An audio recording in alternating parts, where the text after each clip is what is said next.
Alright everyone, it's time for Occult Literature, video number 300, The Stigmata. I decided to save this for the final title in the second wave of my occult projects. Link in the description of my edition of this work on Amazon.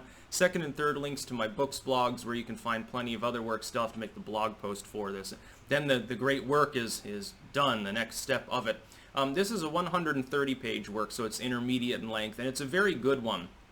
And what it is, for those that aren't aware, Stigmata is a largely Catholic concept, certainly Christian, in which people can exhibit the signs of the divine wounds of Christ on the cross, so, bloody hands, crown of thorns, and so the spear in the side, talking about, in some cases, they dissected people's hearts and thought that they had seen divine marks on them, especially of the Roman Catholic variation. And it's an interesting subject. Now, I created a more expansive foreword for this because I wanted to sort of differentiate. There are different types of claims of stigmata, and there are, I think, about 4 dozen examples specifically in this work that they talk about. Some are more compelling than others. In some cases, you have fraud. An individual, for their own self-serving reasons or because of fanaticism, has wounded themselves. The wound is real, but it's not divine. It's not supernatural in any sense. You can also have collective fraud. This would be something like within the church, in order to gain pilgrimage, thus more tithes, to get a better shrine, to have their church upgraded or something. You could imagine, certainly centuries ago, a group of monks with a priest or something got together in a little priory somewhere, and they're like, well, nothing really happens here. I know, we'll convince the local bishop that we've got stigmata here, and if we can get it declared miraculous, and of course for self-serving reasons the local diocese probably would like that, then we can get, there'll be more money. We'll literally get more donations. Lords will come to see the stigmata and pray, and they'll consider it our altar to have better healing powers and stuff, and have collective fraud. Then you have genuine cases, but they're explainable by mundane phenomena, specifically religious fanaticism, for psychological reasons. It is possible for people to manifest physical symptoms. We see this with mass panics.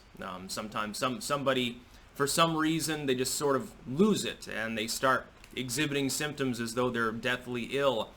We've had examples of this. I think there was a Dr. House episode, if I remember correctly, that was on that. And they were like on a plane, I guess, and everyone started getting sick, and they realized it was just a mass panic. It could have been House. It could have been one of those other medical shows that were so common around the same time, a little bit too profuse, and then Scrubs sold out, stopped being funny. I digress from the subject, of course, commonly. But anyway, then there's category 4, where you can't prove fraud. There's no collective reason for fraud. There's no rational psychological source for it. And then you have to sort of, the honest skeptic, which is what I am, generally distrusts the notion that, some faraway God routinely visits people in a spiritual sense and gives them these wounds, because the whole thing doesn't really make canonical sense. When you really read the Bible, the idea of it happening is kind of odd. It's a very Catholic thing. It's sort of pseudo-canonical. It's a layer of religion built upon the core of Christianity. To the point where Protestants don't even recognize them sometimes as Christian, which we can dicker about if we want. That being said, the stories themselves, insofar as they were investigated by the church, and this uses church documents for this. Now, it is fascinating, number one, if only for historical context, and number two, in some cases, you have to sort of appreciate the fanaticism of someone who is secretly wounding themselves on a regular basis and staying in bed shrieking in pain and in religious ecstasy. And that's the other part that this document speaks of. It's religious ecstasy. The idea that a person, while being visited upon by the stigmata, or in a general religious sense, is sort of in a trance. Literally a state of ecstasy. They become insensible to pain. There's one part here where they claim that one of these women was floating, and that the bishop was able to move her around by blowing on her, and that she was literally suspended in air.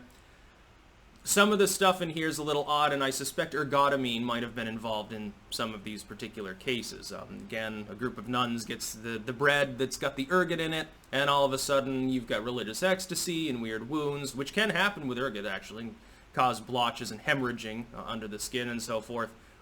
Yeah, it could mimic the wounds of Christ, potentially. And there'd be a rational explanation, but ask people 500 years ago to have that explanation in mind. Not going to happen. So again, Extremely interesting work, number 300, so that's done. Link in the description to my edition on Amazon. You should definitely check it out. If you're into Christian history, sort of the supernatural, weird side of even medicine, or anything regarding Catholicism, this would be one of the main documents. And I present it as is. I'm not going to sit there deriding the idea of Stigmata for 130 pages, of course. Second and third links as well to my books, blogs. There are other works of a similar caliber on those sites. That's about all. Peace out.